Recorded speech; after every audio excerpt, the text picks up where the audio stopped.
Hi. ಇಲ್ಲಿ ನೋಡ್ತಾ ಇರೋದು ತುಡುವೆ ಜೇನು. ನನ್ನ ಫೇಸ್ಬುಕ್ಕಲ್ಲಿ ವಿಡಿಯೋ ನೋಡಿ ಒಬ್ಬರು ಕಾಲ್ ಮಾಡಿದರು. ಈ ಜಾಗ ಬಂದು ರಾಜಾಜಿನಗರದಲ್ಲಿ ಗೋಡೆಯಲ್ಲೇ ಬಟ್ಟೆ ಒಣಗಾಕೋ ಜಾಗದಲ್ಲೇ ಈ ಜೇನು ಕೂತಿದ್ದು. ಇದನ್ನ ಅವರು ಹೆಂಗಾರು ಮಾಡಿ ರಿಮೂವ್ ಮಾಡಿಸ್ಬೇಕು ಅಂತ ಪ್ಲ್ಯಾನ್ ಮಾಡ್ಬೇಕಾದ್ರೆ ನನ್ನ ನಂಬರ್ನ ಸಿಕ್ಕಿ ವಿಡಿಯೋ ಕಳಿಸಿದ್ರು. ನಾನು ಇಮಿಡಿಯೇಟ್ಲಿ ಪೆಟ್ಟಿಗೆ ಎಲ್ಲ ತೊಗೊಂಡೋಗಿ ಈ ಹುಳಗಳು ಬಂದು ಸಾಕಾಣಿಕೆಗೆ ಸೂಕ್ತವಾಗಿರೋವಂಥದ್ದು. ಇದನ್ನ ತುಡುವೆ ಜೇನು ಅಂತೀವಿ. ಇದು ನಾವು ಪೆಟ್ಟಿಗೆಗೆ ರವಾನೆ ಮಾಡ್ಕೊಂಡು ಸಾಕ್ಬೋದು. ಈ ವಿಡಿಯೋ ಪೂರ್ತಿ ನೋಡಿ ನಿಮಗೆ ಇದನ್ನ ಪೆಟ್ಟಿಗೆಗೆ ಹೆಂಗೆ ರವಾನೆ ಮಾಡ್ತೀನಿ, ಆ ಹುಳಗಳನ್ನೆಲ್ಲ ಹೆಂಗೆ ಸ್ಮೂತಾಗಿ ಹ್ಯಾಂಡ್ಲ್ ಮಾಡ್ತೀನಿ ಅಂತ ಗೊತ್ತಾಗುತ್ತೆ. ಒಂದೊಂದೇ ಹುಟ್ಟಿನ ಫಸ್ಟು ರಿಮೂವ್ ಮಾಡಬೇಕು. ಆ ರಿಮೂವ್ ಮಾಡೋವಂಥ ಟೈಮಲ್ಲಿ ನಾವು ರಾಣಿ ಹುಳನ ಹುಡುಕಬೇಕಾಗುತ್ತೆ. ರಾಣಿ ಹುಳ ಅಲ್ಲೇನು ಎಂಟೇರು ಹುಳ ಇದೆ, ಆ ಹುಳಿಗಿಂತ 1 ಇಂಚು ಉದ್ದ ಇರುತ್ತೆ. ಅದು ರಾಣಿ ಹುಳ. ಯಾಕಪ್ಪ ಅಂದರೆ ರಾಣಿ ಹುಳ ಎಂಟೇರ್ ಕುಟುಂಬಕ್ಕೆ ಒಂದೇ ಇರೋದ್ರಿಂದ ಏನಾದ್ರು ಒಂದು ಹುಳ ಸತ್ತೋದ್ರೂ ಎಂಟೇರ್ ಟೀಮ್ ಸತ್ತೋಗ್ಬಿಡುತ್ತೆ. ಅದಕ್ಕೆ ಅದನ್ನ ಸೆನ್ಸಿಟಿವ್ ಆಗಿ ನಾವು ಹುಡುಕೊತ್ತಾ ಒಂದೊಂದೇ ಹುಟ್ಟಿನ ರಿಮೂವ್ ಮಾಡಬೇಕಾಗುತ್ತೆ.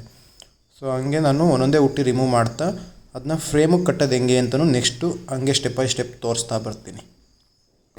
ಇವಾಗ ಅದರಲ್ಲಿರೋಂಥ ಒಂದೊಂದು ರ್ಯಾಡಿನೂ ಕೂಡ ಈ ಫ್ರೇಮ್ಗೆ ಇವಾಗ ಕಟ್ತಾ ಇದ್ದೀವಿ.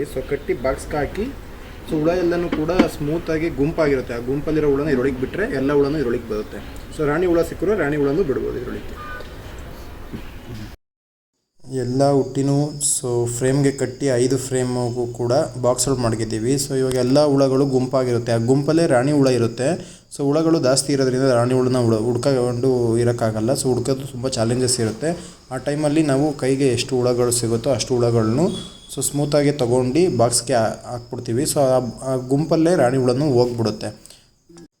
ಅದೇ ಥರ ಯಾವಾಗ ರಾಣಿ ಹುಳ ಎಲ್ಲ ಬಾಕ್ಸ್ಗೆ ಹೋಗುತ್ತೋ ಆವಾಗ ರಾಣಿ ಹುಳದ ಸ್ಮೆಲ್ಲಿಂದನೇ ಎಂಟೇರು ಹುಳಗಳು ಮೇಯಕ್ಕೆ ಹೋಗಿರೋ ಹುಳಗಳು ಎಲ್ಲನೂ ಕೂಡ ಬಾಕ್ಸಿಗೆ ಬಂದು ಕೂತ್ಕೊಬಿಡ್ತವೆ. ಇದನ್ನ ಆಮೇಲೆ 7 ಗಂಟೆ ಕತ್ಲಾದಮೇಲೆ ನಾವು ನಮ್ಮ ತೋಟಗಳಿಗೆ, ನಮ್ಮ ಬಿಲ್ಡಿಂಗ್ ಹತ್ರನೋ ಎಲ್ಲರೂ ನಳ್ಳಿರೋ ಜಾಗದಲ್ಲಿ ಮಡಗ್ತೀವಿ. ಇದೇ ಥರ ಏನಪ್ಪ ಅಂದರೆ ತುಂಬ ಜನ ಶೇರ್ ಮಾಡಿ ಸಪೋರ್ಟ್ ಮಾಡಿರೋದಕ್ಕೆ ಇಲ್ಲಿರೋ ಪ್ರತಿಯೊಂದು ಜೇನು ಹುಳದ್ದು ಜೀವ ಉಳಿಸ್ತಾ ಇರೋವಂಥದ್ದು. ಇದು ನೆಕ್ಸ್ಟ್ ಸ್ಟೆಪ್ಪಲ್ಲಿ ನೀವು ಶೇರ್ ಮಾಡ್ದಲೇ ನನ್ನ ನಂಬರ್ ಅವ್ರಿಗೆ ಗೊತ್ತಾಗಲಿಲ್ಲ ಅಂದಿದ್ರೆ ಔಷಧಿ ಹೊಡೆದು ಸಾಯಿಸ್ಬಿಡೋರು. ಇದ್ರದ್ದು ಜೀವ ಉಳಿಯೋಕ್ಕೆ ಕಾರಣ ನಿಮ್ಮ ಶೇರ್ಗಳು. ಇದೇ ಥರ ಶೇರ್ ಮಾಡ್ತಾಯಿರಿ. ಜೇನು ಕೃಷಿ ಹೆಚ್ಚಿನ ಮಾಹಿತಿಗಾಗಿ ನನ್ನ ನಂಬರ್ ಕಾಂಟ್ಯಾಕ್ಟ್ ಮಾಡಿ, ನಮ್ಮ ಚಾನಲ್ನ ಫಾಲೋ ಅಪ್ ಮಾಡಿ. ಇದೇ ಥರ ಪ್ರತಿಯೊಬ್ಬರೂ ಫ್ರೆಂಡ್ಲಿಯಾಗೆ ಬೀ ಕೀಪಿಂಗ್ ಮಾಡಬೇಕು ಅಂತ ಯಾರಿಗೆಲ್ಲ ಇಂಟ್ರೆಸ್ಟ್ ಇರುತ್ತೆ, ಇಲ್ಲಿ ಸ್ಕ್ರೀನ್ ಮೇಲೆ ಬರ್ತಿರೋ ನಂಬರ್ಗೆ ನಿಮ್ಮ ಹೆಸರು ವಾಟ್ಸಪ್ ಮಾಡಿ, ನಿಮ್ಮದು ಯಾವ ಊರು ಅನ್ನೋದು ವಾಟ್ಸಪ್ ಮಾಡಿ. ಟ್ರೈನಿಂಗ್ ಇದ್ದಾಗ ನಿಮಗೆ ಇನ್ಫಾರ್ಮ್ ಮಾಡ್ತೀವಿ. Thank you.